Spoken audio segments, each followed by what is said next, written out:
You're listening to STR, the Sandy Times Radio. Culture, music, and beyond. Can't tell why you're covered in that designer bag? Keep on listening. The Sandy Times is exploring the rich history of signature bags and how fashion houses successfully translated their legacy to fit our modern lifestyle. It's 2:55. Hi everyone, this is the Eat Bag Fashion Podcast on STR. This season, we explore iconic accessories. Each episode will explore one of the hottest bags on the market. Today, we dive into the universe of Chanel. Turn the volume up. New starts. A bottle of milk embellished with small pearls that read Le Coco. A transparent perspex perfume bottle with a black and gold Chanel No. 5 label.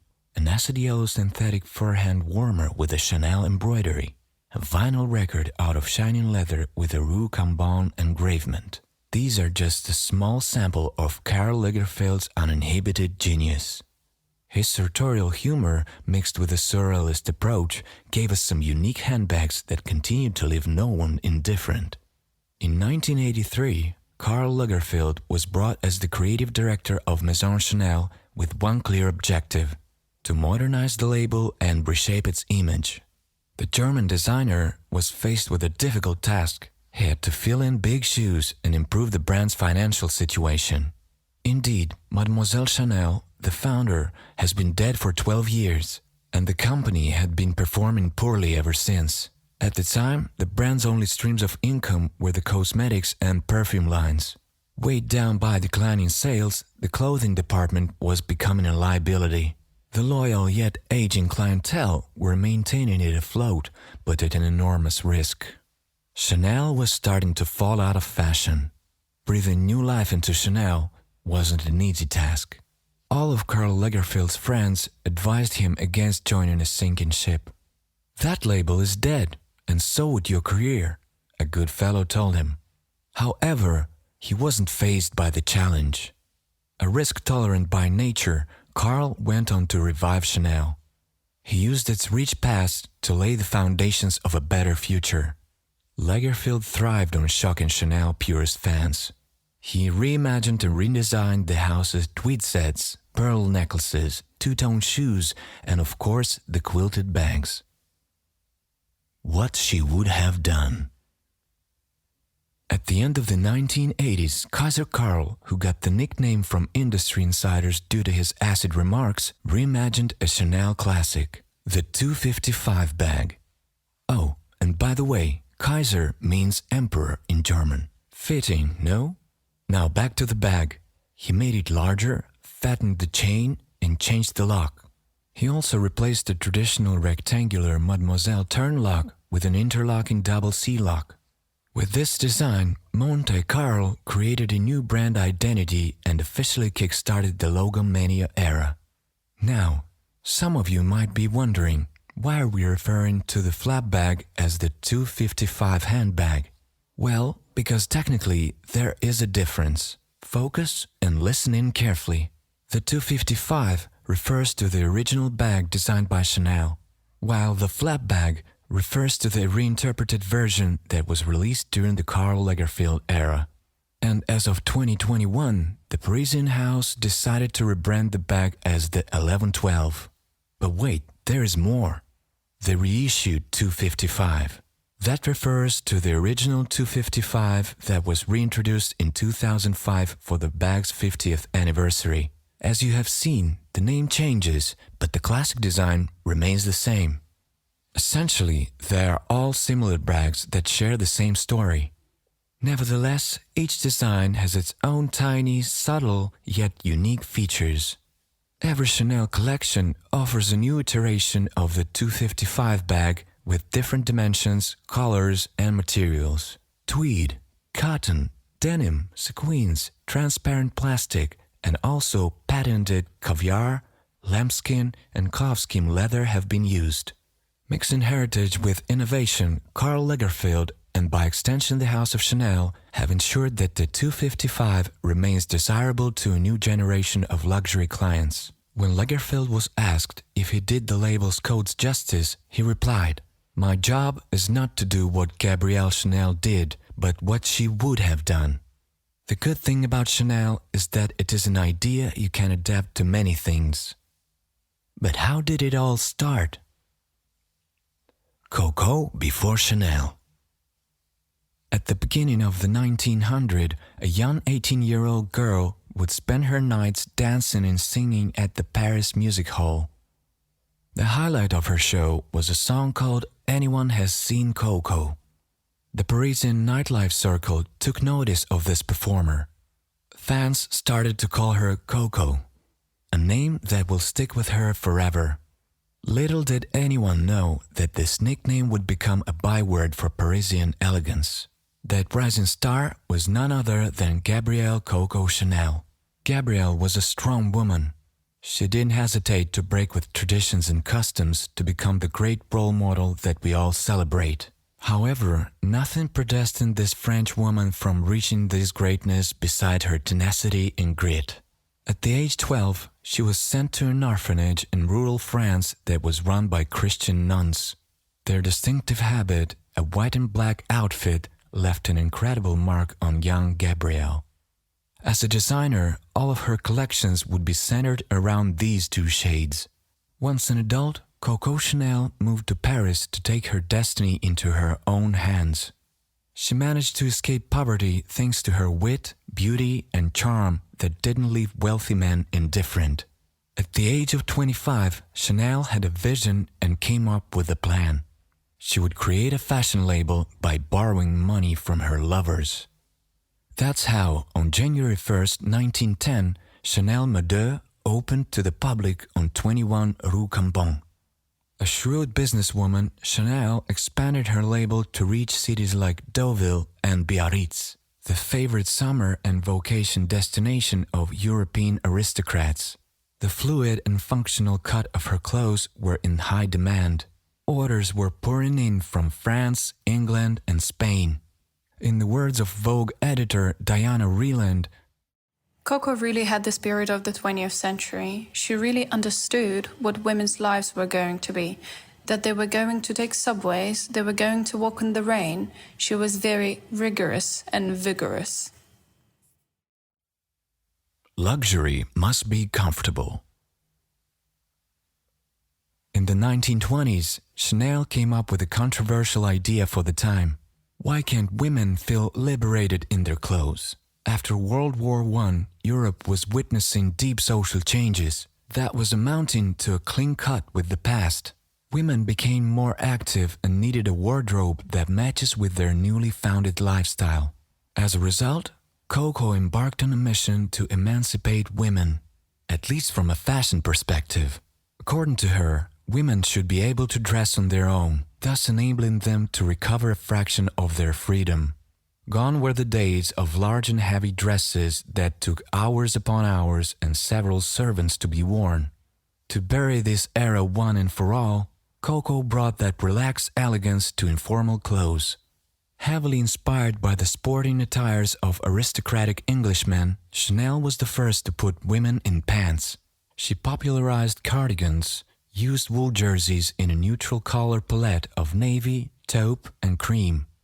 Coco's designs offered a complete break-off with the roaring 20s and its flashy, heavily beaded and embellished dresses.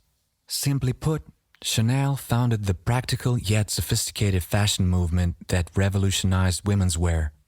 That being said, Coco was by no means against accessories. Indeed, she was the first courtier to perceive the business advantage of owning an accessory line. She saw it as an additional income stream for her business.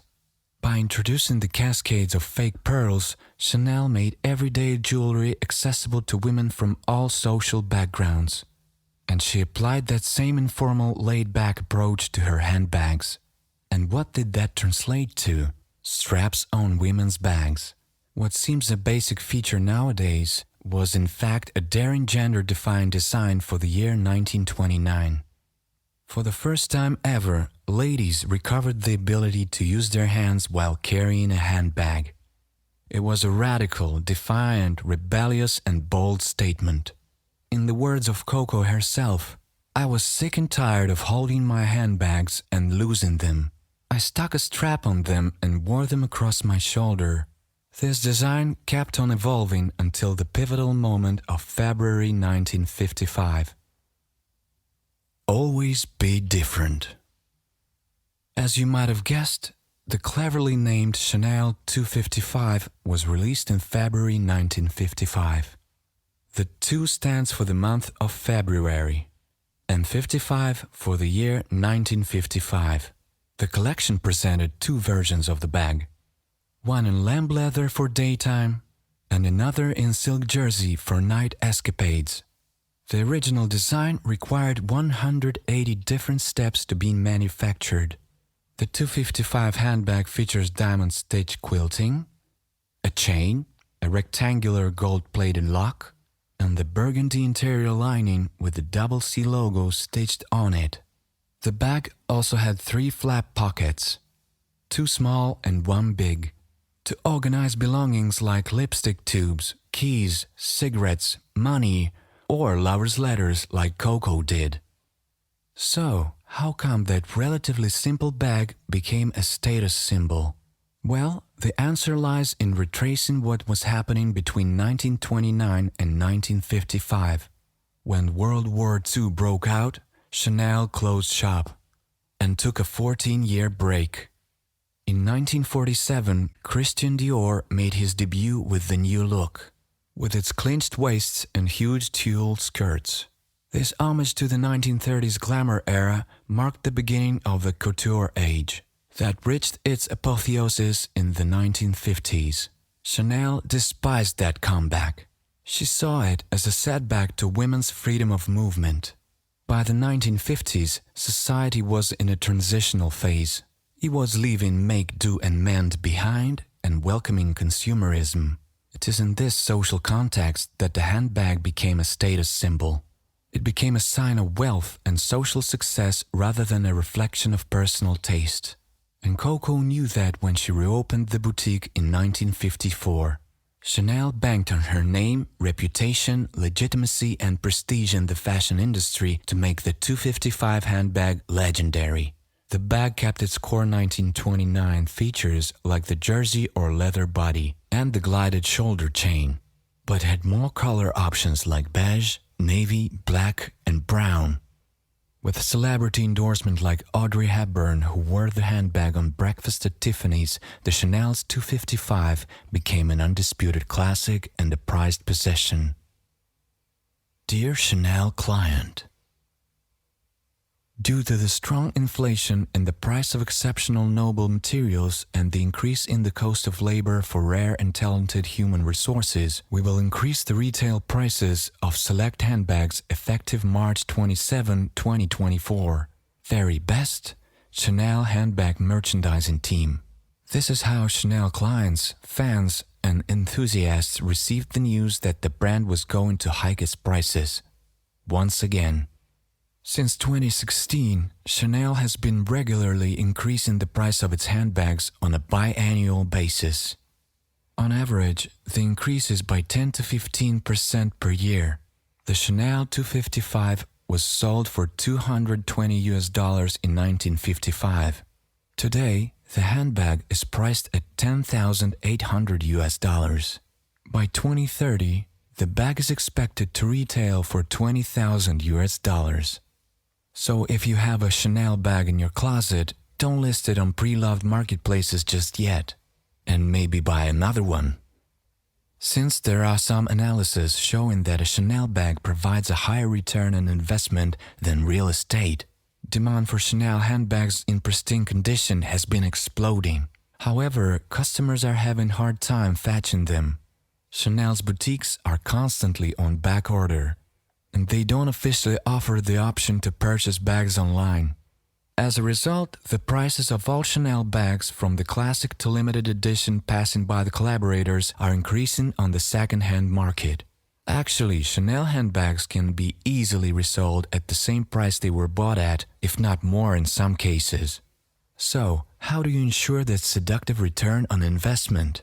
Well, the classic bags are a solid option, but also limited edition bags, The ones with rare leathers and the all-black ones usually yield a higher return. In all cases, the handbag has to be in an impeccable condition with its dust bag and authenticity card. To perfectly preserve and maintain your 255 handbag or any other Chanel bag, follow these tips. Use a microfiber cloth for basic cleaning after every wear. Condition your bag by experts once a year. Don't let any water come in contact with it. And make sure to make use of that 5-year Chanel warranty if needed. But why the constant price increase? Some believe that inflation has driven prices up.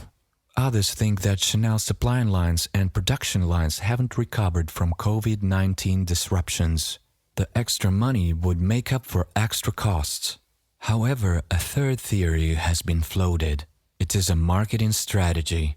Chanel would be actively trying to reposition itself as a high-end designer and abandon its affordable luxury image. Whatever the real motivations are, clients and fans are not handling the news well. Memos from the Middle East. Maison Chanel is known in the Arab world, yet its core clients lay in an older age group. Boomers and Gen X are in love with their Chanel flap bags. They are their trusted companions for daytime errands and late-night dinners. But the Chanel label doesn't hit that sweet spot with Gen Z. Most young Arab celebrities and influencers seem to turn to more edgy, hyped, stylish, innovative, fashion-forward perceived labels like Fendi and Dior. That being said, Chanel recognizes the importance of the Arab market. The house started paying closer attention to it after the COVID pandemic. The brand started putting in the extra effort to attract the younger clientele. To achieve this outcome, Chanel has designed its recent campaigns around building a bridge between the past and the present.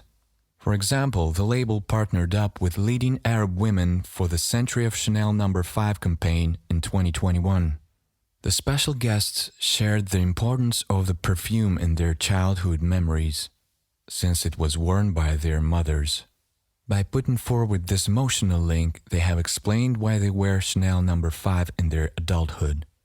These independently spirited women were Sheikha Raya Al Khalifa, a Bahrain communication entrepreneur, Al Jawhara Al Shain, a Kuwaiti socialite, Raha Moy Ararak, a Saudi adventurer, Ghada Sawalma, an Emirati healthcare figure, and Aline Asmar Dahman, a Lebanese architect. Hello, STR. My name is Diana, and I am a lucky owner of the Chanel flap bag. I have a vintage version that was perfectly preserved and then given to me by my mom. My mom's name is Layla, by the way. Classic leather black bag with a classic Chanel logo, thanks to Karl Lagerfeld. Mine is mid-size, which makes it perfect for any occasion, from wearing to the events, to going to work-related meetings, and just enjoying it as your day-to-day bag. The fact that I inherited it from my mother adds a lot of sentiments for me, as it's so thrilling to look at the photos and seeing my mom and I wearing the same bag in the same age, but different decades. It's fascinating how Chanel is so timeless, and it can look good both in the 80s and now. It would be great to take care of this bag and possibly to pass it into my own daughter. I think this could be something very special. And isn't it what Chanel is all about? Like uniting women of all ages and contexts, making their lives easily aesthetic and chic. In 2023, Chanel geared up in its charm offensive. In January, Iraqi social media star Dima Al-Assadi posed for Maison Chanel. In May, Egyptian actress Tara Imad was named as Chanel's first Middle East brand ambassador for fragrances and beauty. She even showed up in a head-to-toe Chanel look on the mythical stairs of the Cannes Palace of Festivals and Conferences that same year. In 2024, Chanel went an extra mile. In April, the label opened its first boutique in Bahrain. The kingdom became the 5th Middle Eastern country to host a Chanel global store, after Egypt, the United Arab Emirates, the Kingdom of Saudi Arabia, and Lebanon. A month later, in May, Arab models shined during Chanel's casting. The Cruise 2024-2025 show in Marseille saw French-Algerian Loli Bayer and British-Moroccan Nora Attal walking down the runway. And who knows what the future might hold? Well, as of now, here's what we're certain of. The flap bag is here to stay. According to fashion historian Valerie Steele, a status bag must have 3 characteristics: legitimacy within the fashion industry, great advertising, and celebrity support. Clearly, Maison Chanel managed to hit that trifecta. And the clock stopped at 2:55.